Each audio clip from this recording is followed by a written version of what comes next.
ദൈവതിരുനാമത്തിന് മഹത്വമുണ്ടാകട്ടെ. ഒരു പ്രഭാതം കൂടെ കർത്താവ് നൽകിയതോർത്ത് നമുക്ക് ദൈവത്തിന് സ്തോത്രം ചെയ്യാം. ഇന്നത്തെ പ്രഭാതത്തിലെ ചിന്തയ്ക്കായി ഉൽപ്പത്തി പുസ്തകം 30 അധ്യായം നമുക്ക് ചിന്തിക്കാം. അതിനകത്തിരിക്കുന്ന ദൈവിക മർമ്മങ്ങളെ കാണുവാൻ കർത്താവ് നമ്മളെ സഹായിക്കട്ടെ. ഉൽപ്പത്തി പുസ്തകം 29 അധ്യായത്തിൻ്റെ അകത്ത് നമ്മൾ പറഞ്ഞു നിർത്തിയതായിരിക്കുന്ന കാര്യം, യാക്കോബ് തൻ്റെ സഹോദരനെ പറ്റിച്ച് പോയതായിരിക്കുന്ന ഒരു ചരിത്രമായിരുന്നല്ലോ. അവിടെ തൻ്റെ അമ്മയുടെ സഹോദരനായിരുന്ന ലാബാൻ്റെ അടുക്കലെത്തുകയും അവിടെ ലാബാൻ്റെ 2 മക്കളായിരുന്ന ലേയെയും റാഹേലിനെയും താൻ 7 വർഷം വീതം ലാബാനെ സേവിച്ചതിന് ശേഷം തനിക്ക് അവരെ കല്യാണം കഴിക്കുന്നതായിരിക്കുന്ന ചരിത്രമെല്ലാം നമ്മൾ വായിച്ചു.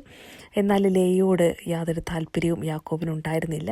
എന്നിരിക്കലും ലേയ 4 മക്കളെ വരെ പ്രസവിച്ച കാര്യമാണ് കഴിഞ്ഞ അധ്യായത്തിൽ നമ്മൾ വായിച്ചത്. രൂബേൻ, ശിമയോൻ, ലേവി, യഹൂദ എന്ന 4 മക്കളെ ലേയ യാക്കോബിനായിട്ട് യാക്കോബിൻ്റെ മക്കളെ പ്രസവിച്ചതായിട്ട് നമ്മൾ കാണുവാനായിട്ട് ഇടയായി തീർന്നു. 30 അധ്യായത്തിലേക്ക് വന്നു കഴിയുമ്പോൾ റാഹേലിന് ഭയങ്കരമായിരിക്കുന്ന ഒരു അസൂയ വെളിപ്പെട്ട് വരുന്നത് കാണുവാനായിട്ട് കഴിയും. യാക്കോബിന് മക്കളെ പ്രസവിക്കുന്നില്ല എന്നുള്ളത് തൻ്റെ ജീവിതത്തിൻ്റെ അകത്തുള്ളതായിരിക്കുന്ന ഒരു കുറവ് തൻ്റെ ജീവിതത്തിൽ വന്നപ്പോൾ സഹോദരിയായിരിക്കുന്ന ലേയ ഇങ്ങനെ 4 മക്കളെ അടുപ്പിച്ച് പ്രസവിക്കുന്നതെല്ലാം കണ്ടു കഴിഞ്ഞപ്പോൾ ഈ റാഹേലിന് ഈ ഒരു അസൂയ തൻ്റെ ജീവിതത്തിനകത്ത് വെളിപ്പെട്ട് വരികയാണ്. സഹോദരിയോടൊരു അസൂയ വരിക. എന്നിട്ട് യാക്കോബിനോട് പറയുന്നുണ്ട്, എനിക്ക് മക്കളെ തരണം, അല്ലെങ്കിൽ ഞാൻ മരിച്ചു പോകും എന്ന് റാഹേൽ പറയുന്നത് നമുക്ക് കാണുവാനായിട്ട് കഴിയും. അപ്പോൾ യാക്കോബ് പറയുന്നുണ്ട്, യാക്കോബിന് ഇത് കേട്ടിട്ട് ദേഷ്യം വന്നു. കാരണം അവൻ ചോദിക്കുകയാണ്, ഈ ഗർഭഫലം നിനക്ക് തരാതിരിക്കുന്ന ദൈവത്തിൻ്റെ സ്ഥാനത്താണോ ഞാൻ എന്ന് പറഞ്ഞ് വളരെ കോപിഷ്ഠനായിട്ട് റാഹേലിനോട് സംസാരിക്കുന്നത് നമുക്ക് കാണാൻ കഴിയും. അപ്പോൾ റാഹേൽ എടുക്കുന്നതായിരിക്കുന്ന ഒരു തീരുമാനമുണ്ട്.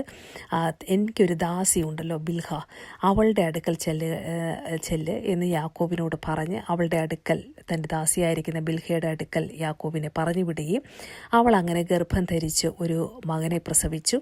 അപ്പോൾ ആ മകന് ദാൻ എന്ന് പേരിട്ടു. അത് കഴിഞ്ഞിട്ട് വീണ്ടും ഒരു മകനെ പ്രസവിച്ചു. അവന് നഫ്താലി എന്ന് പേരിട്ടു. ആ പേരിടുമ്പോൾ അവൾ പറയുന്നുണ്ട്, ഞാൻ എൻ്റെ സഹോദരിയോട് വലിയ ഒരു പോർ പൊരുതി ജയിച്ചെന്ന് പറഞ്ഞാണ് റാഹേൽ അവന് നഫ്താലി എന്ന് പേരിടുന്നത്. തൻ്റെ ദാസിയായിരിക്കുന്ന ബിൽഹയിലൂടെ ഉണ്ടാകുന്നതായിരിക്കുന്ന 2 മക്കൾ ദാനും നഫ്താലിയും അവിടെ ഉണ്ടാകുന്നത് നമുക്ക് കാണുവാനായിട്ട് കഴിയും.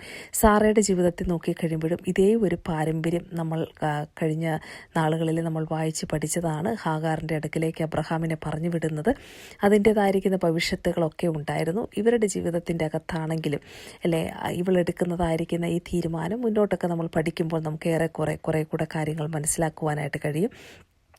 ദൈവഹിതത്തിനകത്തല്ലാതെ നമ്മൾ ഒരു തീരുമാനങ്ങളും എടുക്കുന്നത് ദൈവത്തിന് ഇഷ്ടമില്ല എന്നുള്ളത്, ദൈവിക ആലോചന പ്രകാരം മാത്രമേ നമ്മൾ മുന്നോട്ട് ചലിക്കാവുള്ളൂ എന്നുള്ളതായിരിക്കുന്ന കാര്യങ്ങളൊക്കെ അബ്രഹാമിൻ്റെ ജീവിതത്തിൽ കൂടെയൊക്കെ നമ്മൾ പഠിച്ചതാണ്. അത് കഴിഞ്ഞിട്ട് ഈ അധ്യായത്തിനകത്ത് താഴേക്ക് വരുമ്പോൾ നമുക്ക് കാണാൻ പറ്റും, ഇങ്ങനെ റാഹേൽ തൻ്റെ ദാസിയായിരിക്കുന്ന ബിൽഹയിലൂടെ 2 മക്കളെ അവിടെ പ്രസവിക്കുകയാണ്. ഇവിടെ ഒരു വലിയൊരു കോമ്പറ്റീഷൻ നടക്കുകയാണ് മക്കളെ പ്രസവിക്കുന്നതിനോടുള്ള ബന്ധത്തിനകത്ത്. അത് നോക്കിക്കഴിയുമ്പോൾ റാഹേലിന് ബിൽഹയെ കൊടുത്തു കഴിയുമ്പോൾ ഉടനെ തന്നെ ലേയ തൻ്റെ പ്രസവം 4 മക്കളെ പ്രസവിച്ചതിന് ശേഷം അവളുടെ പ്രസവം നിന്നുപോയി എന്ന് വചനം പറയുന്നുണ്ടായിരുന്നു. പക്ഷേ ഈ പ്രസവം നിന്നുപോയി എന്ന് കണ്ടപ്പോൾ ലേയ തൻ്റെ ദാസിയായിരിക്കുന്ന സില്ലയെ വിളിച്ച് യാക്കോബിന് ഭാര്യയായി കൊടുത്തു. അങ്ങനെ ലേയയുടെ ദാസിയായിരിക്കുന്ന സില്ല 2 മക്കളെ പ്രസവിച്ചു. ഒന്ന് ഗാദ് എന്ന് പറയുന്നതായിരിക്കുന്ന മകനും വേറൊന്ന് ആശേർ എന്ന് പറയുന്നതായിരിക്കുന്ന ഒരു മകനും സില്ലയുടെ 2 മക്കളായിട്ട് അവിടെ ജനിക്കുന്നുണ്ട്. അത് സില്ല എന്ന് പറയുന്നത് ലേയുടെ ദാസിയാണ് എന്ന് നമുക്ക് കാണുവാനായിട്ട് കഴിയുമല്ലോ.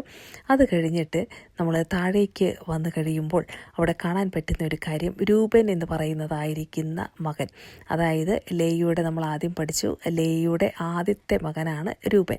ആ രൂബേന് വയലിൽ പോയിട്ട് വരുന്ന സമയത്ത് കുറച്ച് ദൂതായിപ്പഴം കൊണ്ടുവന്നു. ദൂതായിപ്പഴം എന്ന് പറയുന്ന ഒരു മാൻട്രേക്ക് ഫ്രൂട്ട് എന്നാണ് അതിന് ഇംഗ്ലീഷിൽ കിടക്കുന്നത്. അപ്പോൾ നമ്മൾ അധികമൊന്നും നമുക്ക് പരിചയമില്ലാത്തതായിരിക്കുന്ന ഒരു പഴമാണ്.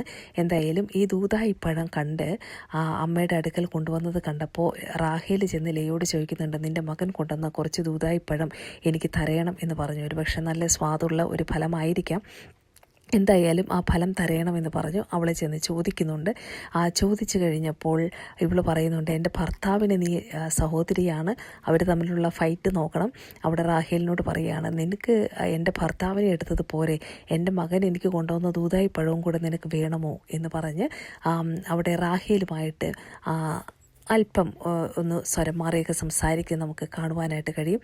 അപ്പോൾ അവിടെ പറയുന്നുണ്ട്, റാഹേൽ പറയുകയാണ്, ദൂതായിപ്പഴം എനിക്ക് തന്നു കഴിഞ്ഞാൽ അതിന് പകരം ഇന്ന് രാത്രി അവൻ നിൻ്റെ കൂടെ കിടന്നുറങ്ങിക്കൊള്ളട്ടെ എന്ന് പറഞ്ഞ് യാക്കോബിന് ഇന്ന് രാത്രിയിലേക്ക് എടുത്തോളാനൊക്കെ പറയുന്ന ഭാഗമൊക്കെ നമുക്ക് ആ ഭാഗത്ത് കാണുവാനായിട്ട് കഴിയും. അങ്ങനെ യാക്കോബ് വരുന്ന സമയം ലേയ പറയുന്നുണ്ട്, എൻ്റെ മകൻ കൊണ്ടുവന്ന ദൂതായിപ്പഴം ഞാൻ റാഹേലിന് കൊടുത്ത് ഇന്ന് രാത്രി ഞാൻ നിന്നെ വിലയ്ക്ക് വാങ്ങിയതാണ്, അതുകൊണ്ട് എൻ്റെ കൂടെ ഇന്ന് രാത്രി കിടന്നുറങ്ങണം എന്നുള്ളതായിരിക്കുന്ന കാര്യം അവിടെ ലേയ പറയുന്നുണ്ട്. അത് കഴിഞ്ഞ് ദൈവം അവിടെ ലേയയുടെ അപേക്ഷ ദൈവം വീണ്ടും കേൾക്കുക. അങ്ങനെ 5ാമതൊരു മകനെയും കൂടെ ലേയ പ്രസവിക്കുക. അങ്ങനെ ഈസഹാർ എന്ന് അവന് പേരിട്ടു. വീണ്ടും ഒരു മകനെ പ്രസവിച്ചു, അവന് സെബൂലൻ എന്ന് പേരിട്ടു. അതിൻ്റെ ശേഷം ഒരു മകളെയും പ്രസവിച്ചു, അങ്ങനെ അവൾക്ക് ദീന എന്നും പേരിട്ടു. അപ്പോൾ എത്ര മക്കളായി എന്ന് നോക്കിക്കൊള്ളണം. ആദ്യം നമ്മൾ കണ്ടു 4 മക്കളെ ആദ്യം പ്രസവിച്ചു. അത് രൂബേൻ, ശിമയോൻ, ലേവി, യഹൂദ എന്ന് പറയുന്നതായിരിക്കുന്ന 4 മക്കളെ പ്രസവിച്ചു.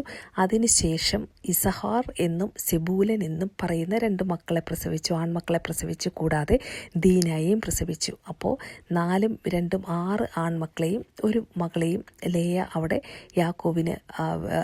യാക്കോബിൻ്റെ അതിൽ പ്രസവിച്ചതായിട്ട് നമുക്ക് കാണാനായിട്ട് കഴിയും. അവരുടെ കുടുംബജീവിതത്തിൻ്റെ അകത്ത് 7 മക്കളെ ദൈവം അവർക്ക് കൊടുത്തു. റാഹേലിൻ്റെ ജീവിതത്തിലേക്ക് കഴിയുമ്പോൾ ഇപ്പോൾ സോഫാർ നിൽക്കുന്നത് 2 മക്കളാണ്. ഒന്ന് ദാനും, മക്കളെന്ന് പറഞ്ഞു കഴിഞ്ഞാൽ ബിൽഹായിൽ തൻ്റെ ദാസിയിലുണ്ടായ ദാൻ എന്ന് പറയുന്നതും നഫ്താലി എന്ന് പറയുന്നതും അവൾ പേരിട്ടെടുത്ത 2 മക്കൾ അവിടെയുണ്ട്. അത് കഴിഞ്ഞിട്ട് ഇവർക്ക് 7 മക്കളായി കഴിഞ്ഞപ്പോൾ താഴേക്ക് വായിക്കുകയാണ്, ദൈവം റാഹേലിനെയും ദൈവം ഓർത്തു. അല്ലേ, ആ ദൈവം അങ്ങനെ മറന്നു പോയില്ല. റാഹേലിൻ്റെ ജീവിതത്തിനകത്തുള്ളതായിരിക്കുന്ന വിഷയങ്ങൾ അവർ അങ്ങോട്ടും ഇങ്ങോട്ടും ഒക്കെ പെറുപെറുപ്പും പ്രശ്നങ്ങളും ഒക്കെ ഉണ്ടായിരുന്നു. ദൈവം അവിടെ റാഹേലിനെ ഓർക്കുവാനായിട്ട് ഇടയായി തീർന്നു.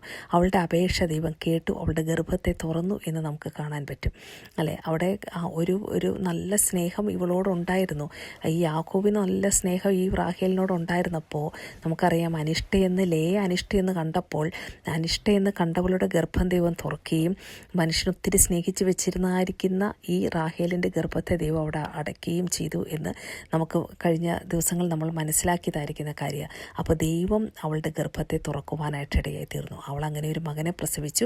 ദൈവം എൻ്റെ നിന്ന് നീക്കിക്കളഞ്ഞെന്ന് പറഞ്ഞ് റാഹേൽ യോസഫ് എന്ന് ആ മകന് പേരിട്ടു. അങ്ങനെ ഈ യോസഫ് ഉണ്ടായി കഴിഞ്ഞതായിരിക്കുന്ന സമയത്ത് യാക്കോബ് ലാബാനോട് പറയുകയാണ്, തൻ്റെ 2 ഭാര്യമാരുണ്ട്. ഇപ്പോൾ മൊത്തത്തിൽ നോക്കിക്കഴിഞ്ഞാൽ എല്ലാ മക്കളും കൂടെ കൂട്ടിയാൽ ഒരു 11 മക്കൾ ഇപ്പോൾ തൻ്റെ പക്കലുണ്ട്.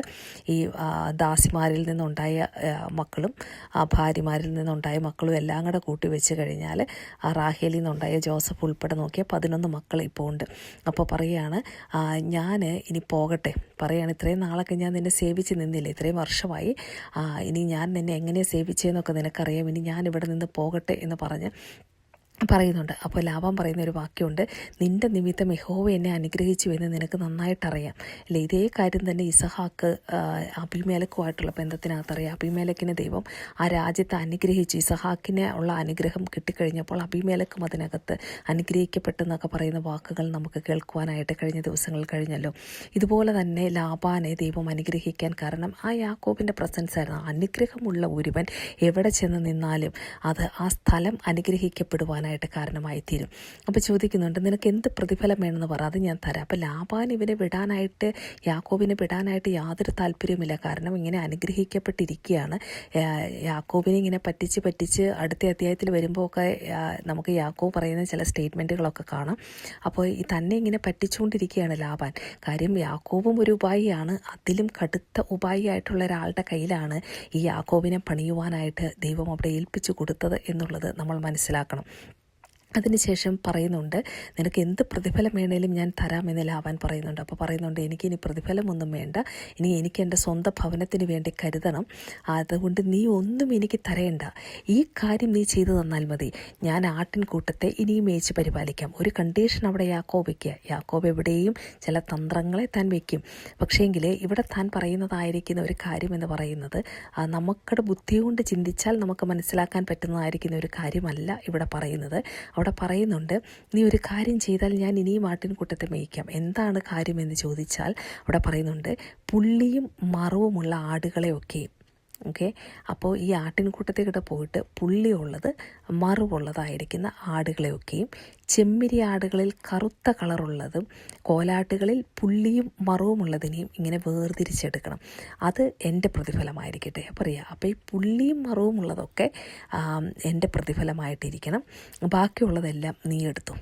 അഥവാ ഇനി എൻ്റെ ചെമ്മരിയാടുകളിൽ ഈ പുള്ളിയും മറവുമില്ലാത്ത അതൊക്കെ വന്നു കഴിഞ്ഞാൽ ബാക്കിയെല്ലാം ഞാൻ കട്ടെടുത്തതായിട്ട് വരും, അതുകൊണ്ട് ഞാനത് മോഷ്ടിച്ചതായിട്ട് വരും, അതുകൊണ്ട് എനിക്ക് ഈ പുള്ളിയുള്ള ഇത് മാത്രം മതി എന്ന് പറഞ്ഞു. അപ്പോൾ ലാബാൻ പറയാണ്, ശരി നീ പറഞ്ഞതുപോലെ ആകട്ടെ എന്ന് പറഞ്ഞ് അന്ന് തന്നെ ലാബാൻ ഒരു കാര്യം ചെയ്യാണ്, ഈ വരയും മറവും ഉള്ള മുട്ടാടുകളെയും പുള്ളിയും മറവുമുള്ള കോലാടുകളെയും അങ്ങനെ വേർതിരിച്ച് ഇവൻ്റെ കയ്യിൽ ഏൽപ്പിക്കുക. എന്നിട്ട് തനിക്കും യാക്കോബിനും മധ്യത്തിൽ അവിടെ ഒരു 3 വഴിയകലം, അങ്ങനെയാണ് പറയുന്നത്, 3 ദിവസത്തെ വഴിയകലം വെച്ചു. അപ്പോൾ ലാബാൻ്റെ ആട്ടിൻകൂട്ടങ്ങളെ ഇങ്ങനെ അങ്ങോട്ടും ഇങ്ങോട്ടും തിരിച്ച് നിർത്തി. അപ്പം ലാബാൻ്റെ ശേഷമുള്ള ആട്ടിൻകൂട്ടങ്ങളെ യാക്കോബ് മേയ്ക്കാനായിട്ട് തുടങ്ങി. അപ്പോൾ ഈ പുള്ളിയും വരെയുള്ളത് മാത്രമേ കിട്ടുള്ളൂ. അപ്പോൾ അതിനകത്ത് യാക്കോബിൻ്റെ ചാൻസ് എന്ന് പറയുന്നത് വളരെ കുറച്ചാണ്. കാരണം അധികവും മറ്റേ ടൈപ്പുള്ളത്, അപ്പോൾ വളരെ കുറച്ചുള്ളതാണ് തൻ്റെ മുമ്പിലുള്ളൂവെങ്കിലും ഞാൻ വിശ്വസിക്കുകയാണ് യാക്കോബ് ചിലതൊക്കെ മനസ്സിൽ കണ്ടു കാണും അല്ലേ. യാക്കോബ് ഒരു അനുഗ്രഹത്തിന് വേണ്ടി വിളിക്കപ്പെട്ടതായിരിക്കുന്ന ഒരു വ്യക്തിയാണ്. അപ്പോൾ തന്നെ അനുഗ്രഹിക്കുക എന്നുള്ളത് അത് ദൈവത്തിൻ്റെ പദ്ധതിക്കകത്തുള്ളതായിരിക്കുന്ന ഒരു കാര്യമാണ്. ഞാൻ നിന്നെ അനുഗ്രഹിക്കുമെന്ന് താൻ ഇറങ്ങിയപ്പോൾ അവിടെ വീട് വിട്ട് ഇറങ്ങി പോരുന്നതായിരിക്കുന്ന ചതിച്ചു പോരുന്നതായിരിക്കുന്ന സമയത്ത് പോലും തമ്പുരാൻ വന്ന് അവനെ അനുഗ്രഹിച്ച് അവനോട് സംസാരിക്കുന്നതായിരിക്കുന്ന കാര്യങ്ങളെല്ലാം ഉണ്ട് അല്ലേ. അപ്പോൾ ആ അനുഗ്രഹം അവിടെ കിടക്കുക. അപ്പോൾ യാക്കോബ് അവിടെ ഒരു തീരുമാനമെടുക്കുക. യാക്കോബ് പറയാണ്, ഈ പുന്നവൃക്ഷത്തിൻ്റെയും ബദാം വൃക്ഷത്തിൻ്റെയും അരിഞ്ഞൽ വൃക്ഷത്തിൻ്റെയും പച്ചക്കൊമ്പുകളെ എടുത്ത് അവയിൽ വെള്ള കാണത്തക്കവണ്ണം വെള്ള വരയായി തോലുരിച്ചു അല്ലേ. നമുക്ക് ബുദ്ധി കൊണ്ട് നോക്കുമ്പോൾ ഒന്നും മനസ്സിലാവത്തില്ല. 2-3 വൃക്ഷത്തിൻ്റെ കമ്പെല്ലാം വെട്ടിയെടുത്തിട്ട് അതിൻ്റെ ഈ കൊമ്പ് ഉരിച്ചു വെച്ചു. അപ്പോൾ വെള്ള കാണാൻ പാകത്തിന് കൊമ്പുകളിങ്ങനെ ഉരിച്ചു വെച്ചു.